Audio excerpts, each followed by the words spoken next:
This is a Renault Megane Renault Sport 275 trophy, and it exists for two reasons.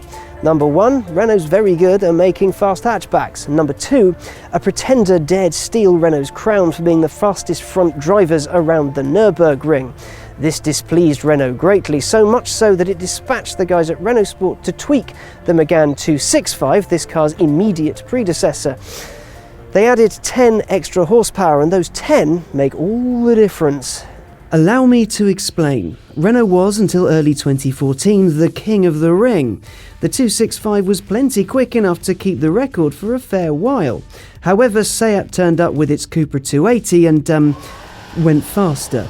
In 2013, a Megane 265 trophy set the record at 8 minutes 7 seconds 97, 10 seconds faster than the R26R mega hatch they'd shoved round a few years before. Beating the R26R was very impressive, because even though it had 227 horsepower, it was super lightweight, had plastic windows and no rear seats, and a host of changes you couldn't see but you could certainly feel when you were on it.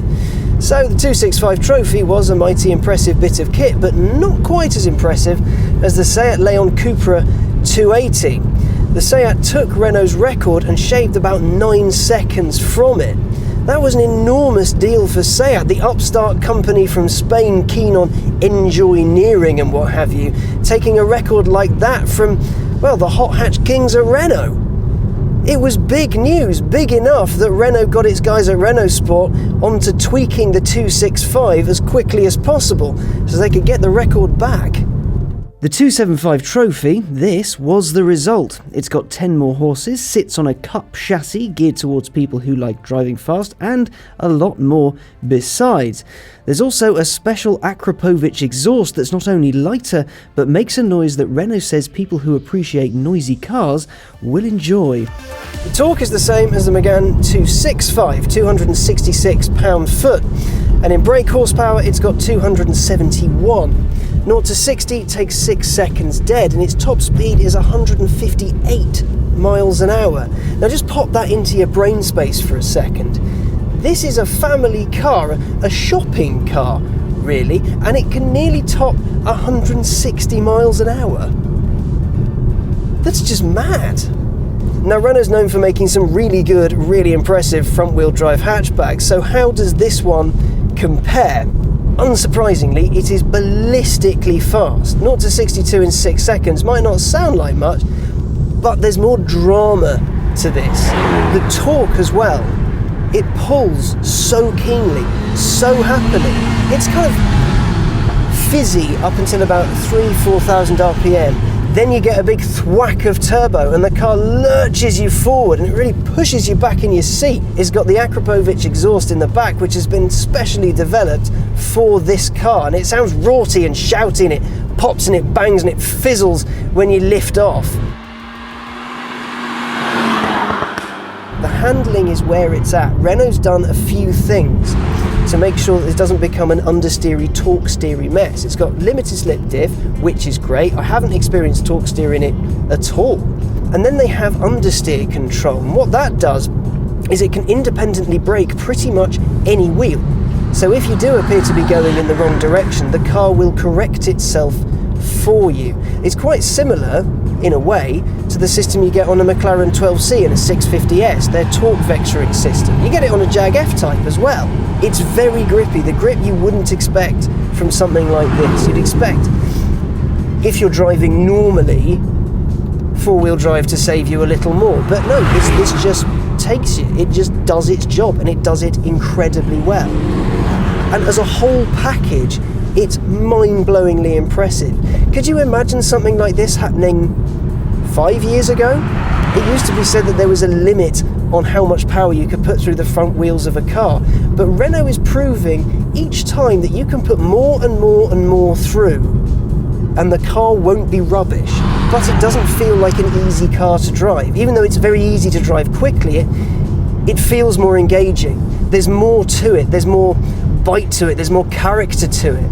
The steering's weighted, the pedal feels right for the clutch, the gearbox is chunky, and you force it into gear and it just goes. Everything works seamlessly together. The ride around town It's the compromise you make. It's not the most comfortable thing in the world. You feel everything, but this isn't a car designed for people who want to take it to Asda of a Saturday. It's a car designed for people who want to drive it round a track very, very quickly indeed. There's a flag button, and if you press it, that's the Renault Sport mode setup thing, and it shows you loads of little graphs of how much horsepower you're using, how much steering angle you've put on, how much torque. It'll do 0 to 62 times. It'll show you all the nerdy information you want about the car, and that's really cool. It's a shame it's hidden, because I'd kind of like that to be the first thing you see, and then you have to navigate away for it to get to the nav. But I think it's more a concession for people that actually use these as daily drivers. For a car that wants you to drive it as fast as possible, as angry as possible, and be angry and shouty, its standard mode is plenty noisy enough. There is the RS button. That's the one that transforms it and turns it into the super hatch, mega hatch, hyper hatch that this thing truly is. But there's a problem with that mode, and it's not actually the drive at all. The drive's ace. It's getting to the button. Normally on cars like this, they're in the middle of the centre console.